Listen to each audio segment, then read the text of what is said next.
English లో మాట్లాడాలంటే భయమా? మీలాంటి వాళ్ళ కోసమే spoken English personal training classes ఇప్పుడే జాయిన్ అవ్వండి.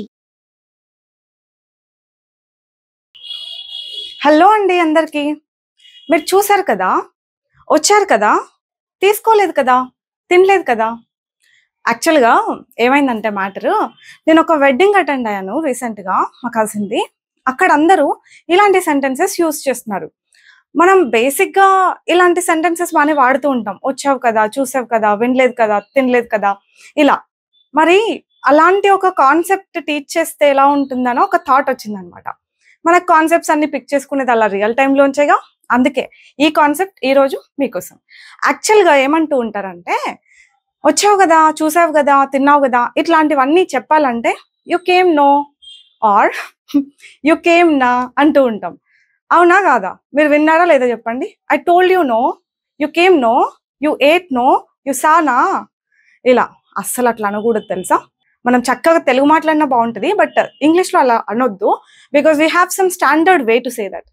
ఏంటి అంటే దాన్నే క్వశ్చన్ ట్యాగ్స్ అని అంటారు. గ్రామర్లో క్వశ్చన్ ట్యాగ్స్ అని అంటారు అనమాట. దాని గురించి మనం మాట్లాడుకుందాం ఈరోజు. ఓకే, క్వశ్చన్ ట్యాగ్స్ ఎందుకు యూస్ చేస్తాం తెలుసా అండి? క్వశ్చన్ ట్యాగ్స్ ఎదుటి వాళ్ళ దగ్గర నుంచి కన్ఫర్మేషన్ తీసుకోవడం కోసం. ఓకేనా? ఈ పాయింట్ నోట్ చేసుకోండి. The point to be noted your honour అన్నట్టు ఈ పాయింట్ బాగా నోట్ చేసుకోండి. ఎందుకు యూస్ చేస్తాం క్వశ్చన్ ట్యాగ్స్ అంటే కన్ఫర్మేషన్ తీసుకోవడానికి. అందుకే కదండి అడుగుతున్నాం తెలుగులో కూడా. నువ్వు చూసావు కదా అంటే నువ్వు చూసావా లేదా అని నేనేం చేస్తున్నాను, కన్ఫర్మేషన్ తీసుకుంటున్నా. నువ్వు తినలేదు కదా, ఇంకా నువ్వు తినలేదు కదా అంటే మీరు తిన్నారా లేదా అని నేను కన్ఫర్మేషన్ తీసుకుంటున్నాను.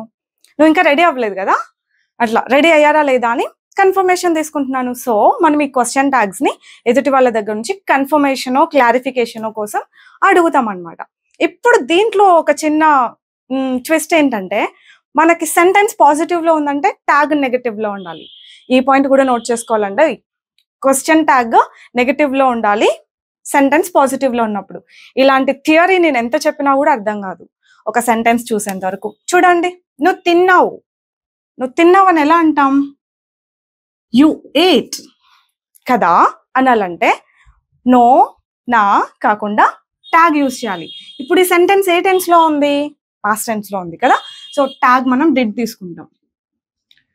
Negative tag didn't you, you ate didn't you, నువ్వు తిన్నావు కదా. క్వశ్చన్ ట్యాగ్ నెగటివ్ లో ఉంది, సెంటెన్స్ పాజిటివ్ లో ఉన్నప్పుడు. సరే, నువ్వు తినలేదు కదా కదా, ఇప్పుడు తినలేదు అనాలంటే యు డింట్ ఈట్. తినలేదు నువ్వు కదా అనాలంటే did you, you didn't eat did you.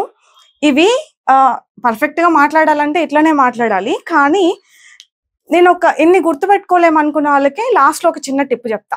ఏది పెట్టి కవర్ చేయొచ్చు, నా నో. ఇది మళ్ళీ బ్లండ్ గా ఉంటది, లిటరలీ తెలుగు నుంచి ట్రాన్స్లేట్ చేసుకున్నట్టు ఉంటది. మనం తెలుగు వాళ్ళు మనందరికి తెలిసిపోయేలాగా నేను కొంచెం మేనేజ్ చేయగలిగేలాగా ఏ వర్డ్ పెట్టి మేనేజ్ చేయొచ్చా నేను చెప్తా. ఫస్ట్ అయితే నేర్చుకోండి, తెలుసుకోండి.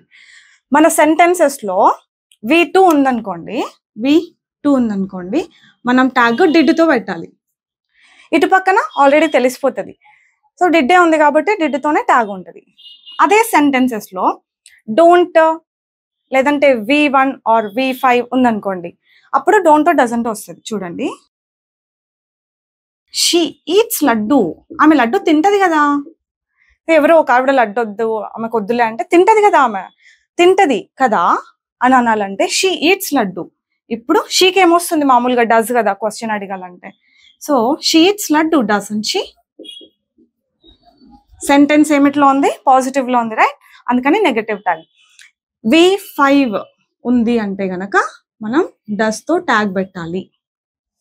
V1 తో ఉంటే పోనీ దీనికి నెగటివ్ పెడదాం. ఒక ఆవిడ లడ్డు తినదు, ఆమెకి లడ్డు పెడుతున్నారు అనుకోండి. ఆమె లడ్డు తినదు కదా, తినదు ఆమె లడ్డు కదా అనాలంటే షీ డజంట్ ఈట్ లడ్డు. ఇక్కడ tag positive tag. Does she, she doesn't eat laddu, does she. ఆమె లడ్డు తినదు కదా. చూసారా, ఇక్కడ తెలిసిపోతుందండి. హెల్పింగ్ వర్బ్స్ ఆటోమేటిక్ గా ఉంటాయి కాబట్టి అదే హెల్పింగ్ వర్బ్ తో అటు పక్కన ట్యాగ్ కూడా అని. కానీ హెల్పింగ్ వర్బ్ లేనప్పుడు ఎట్లా అంటే ఇదే అన్నమాట లాజిక్. V2 ఉందంటే did తో ట్యాగ్ పెట్టడం, V5 ఉందంటే does తో ట్యాగ్ పెట్టడం, లేదు V1 ఉందనుకోండి, యు నో, నీకు తెలుసు కదా, నీకు తెలుసు కదా అనాలంటే you know don't you, you know don't you అని అంటాం. నో ఏంటిది V1 వర్బ్. అలా V1 వర్బ్ ఉంది అంటే డూ తో ట్యాగ్ పెట్టడం. ఇవే మీరు గుర్తుపెట్టుకోవాల్సింది. ఇంకా మిగతా అన్ని సెంటెన్సెస్ లోనూ హెల్పింగ్ వర్బ్స్ ఉంటాయి. She's ready isn't she, she is ready అంటున్నాం చూసారా. ఈజ్ ఆల్రెడీ ఉంటుంది దాంట్లో, మనం పెద్దగా ఆలోచించే పని లేదు దేంతో ట్యాగ్ యూజ్ చేయాలి అని. షీఈస్ రెడీ, ఆమె రెడీనే కదా, she's ready isn't she, isn't she అంటారు. ఆమె రెడీనే కదా. ఇప్పుడు నేను చెప్పే సెంటెన్సెస్ కొంచెం బాగా వినండి. ఇది ఎంత ఇంపార్టెంట్ అంటే కొంచెం రేర్ గా ఆటోమేటిక్ గా అర్థమైపోతాయి. ఇవి వచ్చాయంటే ఇవి కూడా ఆటోమేటిక్ గా అర్థమైపోతాయి. ఇప్పుడు నువ్వు చూసావు కదా అనాలంటే, నువ్వు చూసావు అంటే యు సా, అది వచ్చేస్తుంది. You saw didn't you, you saw didn't you. ఆమె వచ్చింది కదా, ఆమె వచ్చింది కదా, ఆమె వచ్చింది అంటే షీ కేమ్, ట్యాగ్ డిడ్ తో వస్తుంది, పాస్ట్ లో ఉంది కదా. She came didn't she, she came didn't she. నేను తెలుగు చెప్పినప్పుడు తర్వాత నేను ఇంగ్లీష్ చెప్తా కదా, ఒక సెకండ్ గ్యాప్ ఉంటుంది కదా, మీరు కూడా ఆలోచించండి, మీరు కూడా చెప్పడానికి ట్రై చేయండి నాతో పాటు. That's what every one does and that's what my students also do. అదే చేస్తారు అందరూ, చేయాల్సింది కూడా అదే. నెక్స్ట్ ఇంకొకటి, నువ్వు ఇచ్చావు కదా, నువ్వు ఇచ్చావు కదా, ఇచ్చావు కదా అంటే ఇచ్చావంటే you gave, you gave didn't you. నేను ఇన్ఫార్మ్ చేశాను కదా, ఐ ఇన్ఫార్మ్డ్ డింట్ ఐ. మేము యాడ్ చేసాం కదా మిమ్మల్ని, మేము యాడ్ చేసాం కదా, we added you didn't we. చూసారా ఎంత ఈజీగా ఉన్నాయో. మనం పాజిటివ్ సెంటెన్సెస్ చెప్తున్నాం, కన్ఫర్మేషన్ అడుగుతున్నాం కాబట్టి ఇట్లా didn't I, didn't we, didn't she, didn't he, అట్లాగా. ఓకేనా. అతను పే చేశాడు కదా, హీ పేడ్ డింట్ హీ. ఓకేనా. ఇదంతా చాలా స్టాండర్డ్గా ఉంటుంది అనమాట. మనం కొంచెం అర్థం చేసుకోవాల్సింది, ప్రాబబ్లీ కొంచెం కష్టపడాల్సింది ఇక్కడే. V2 ఉందంటే డిడ్ తో ట్యాగ్ అడగడం, V5 ఉంది సెంటెన్సెస్ లో అంటే ఇలా డస్ తోటి ట్యాగ్ యూజ్ చేయడం. అంటే ఎట్లా అంటే ఇది she pays every month doesn't she, ఆమె ప్రతి నెల పే చేస్తుంది కదా. She needs the laptop doesn't she, ఆమెకి ల్యాప్టాప్ అవసరం కదా. He takes care of everything, అతను చూసుకుంటాడంతా. Doesn't he, చూసుకోడా. అలా నెగటివ్ సెంటెన్స్ లో వస్తే ఇంకా ఈజీ, మనం ఆలోచించే పని లేకుండా హెల్పింగ్ వర్బ్ అందులోనే ఉంటుంది, అంతే కదా. You did not learn did you, నువ్వు నేర్చుకోలేదు కదా. You did not subscribe the channel did you, మీరు సబ్స్క్రైబ్ చేయలేదు కదా. You did not share it to anyone did you. చూసారా ఎంత బాగున్నాయి కదా, ఎవరికి షేర్ చేయలేదు మీరు కదా. You did not learn anything did you, you are not noting it, noting it, you are not noting it. ఈ సెంటెన్స్ వేరే ఉంది అంటే ఆర్ వచ్చింది కదా, మీరేం నోట్ చేసుకోవట్లేదు. ఆర్ యూ, ఇక్కడ ట్యాగ్ ఆర్ యూ అని వస్తుంది, ఎందుకంటే సెంటెన్స్ లో యు ఆర్ నాట్ నోటింగ్ అని ఉంది కాబట్టి. You are not noting it, are you, మీరు నోట్ చేసుకోవట్లేదు కదా. You are just watching aren't you, positive sentence కదా. You are just watching aren't you, మీరు ఊరికే చూస్తున్నారు కదా. You are smiling aren't you, మీరు నవ్వుతున్నారు కదా. ఇలాగా ట్యాగ్స్ చాలా ఎలిగెంట్ గా ఉంటాయి అన్నమాట. ఎలిగెంట్ అంటే స్టైల్ గా ఉంటాయి అంతే. ఇవన్నీ అసలు గుర్తుండవు అనిత, ఇంకా ఏదో ఒక చిన్న షార్ట్ కట్ లాంటిది ఏదైనా చెప్పు అంటే, నో నాకంటే రైట్. ఓకే, రైట్ అన్నది బాగుంటుంది. You came right, I told you right, చెప్పాను కదా నేను. షీ ఈట్స్ ఇట్ రైట్, ఆమె తింటది కదా. ఓకేనా. బట్ మాక్సిమం ట్రై చేయండి, ట్యాగ్స్ ఏమంత డిఫికల్ట్ ఏం కాదు.